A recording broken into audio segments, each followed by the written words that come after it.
নদীতে স্নান করতে গিয়ে তলিয়ে যায় রাজনগরের এক কিশোর। পরে তার মৃতদেহ উদ্ধার করা হয়। শোকের ছায়া এলাকা জুড়ে। রাজনগর ব্লক ও থানার অন্তর্গত গাংমুড়ি জয়পুর অঞ্চলের গোয়া বাগানের বাসিন্দা এক কিশোর 27শে জুলাই রবিবার গ্রামের কাছে সিদ্ধেশ্বরী নদীতে স্নান করতে গিয়ে তলিয়ে যায়। বাসিন্দাদের অনেকে নদীর জলে তার খোঁজ করতে থাকেন। অবশেষে তার মৃতদেহ উদ্ধার করা সম্ভব হয়। মৃত ওই কিশোরের নাম টোটন ঘোষ, বাবা রাধেশ্যাম ঘোষ, পেশায় একজন কৃষক। কিশোরের বয়স 17 থেকে 18 বছরের মধ্যে। সে একটি স্কুলে একাদশ শ্রেণীতে পড়ে। নদীর ওপরের ব্রিজ থেকে ঝাঁপ দিয়ে নদীর জলে স্নান করতে নেমেই ঘটে এই বিপত্তি। স্থানীয় সূত্রে এমনটাই জানা যায়। দেহটি ময়না তদন্তে পাঠানো হয়েছে বলে পুলিশ সূত্রের খবর। এদিন নদীতে কিশোর স্নান করতে গিয়ে তলিয়ে গিয়েছে। খবরটি চাউর হতেই এলাকায় চাঞ্চল্যের সৃষ্টি হয়। ঘটনাস্থলে পৌঁছায় রাজনগর থানার পুলিশ।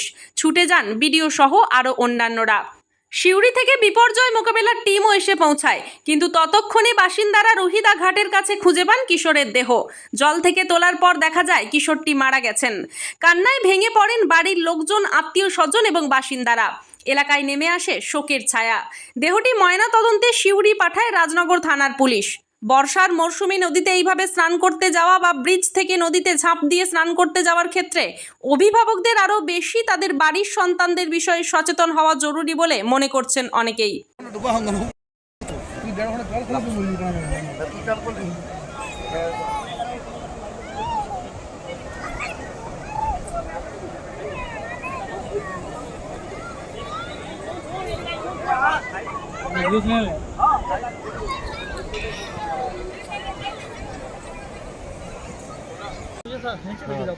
একাই ছিল। ওইখান থেকে ওই নেমে গেল, ওইখানে আমরা ওইখান থেকে ওইখানে চলে গেলাম, মানে ওইখান থেকে ঝাপাইছে নাকি? ঝাপাইছে, ওইখানে গেল, আমি গেল, আমি গেলাম, আজ এক দু আঙুল দিয়ে যেতে পারলাম না, নিউ ভেসে গেল। বেঁচে গেল, আসান চললাম না। কত দূর গেছে দেখেছো তুমি? ওই পিছনে গেছিল, কত দূর যা গণেশ তোমার নাম নাকি? গণেশ কি? তার গণেশ ওই যে ছেলেটা ডুবে গেছে, ওর নামটা কি? ওর নাম তোতন। টোটন ঘোষ। কতক্ষণ হলো? 1 ঘন্টা খানেক? হ্যাঁ, নিচে জাল দিলে পড়বে, মেলা পড়বে। হ্যাঁ, আর প্রবলেমে যদি বালি লেওয়ার গর্তে পড়ে গেছে, ভিডিও আসছে। দেখি ভিডিও আসুক, ভিডিওর সঙ্গে কথা বলে উপরে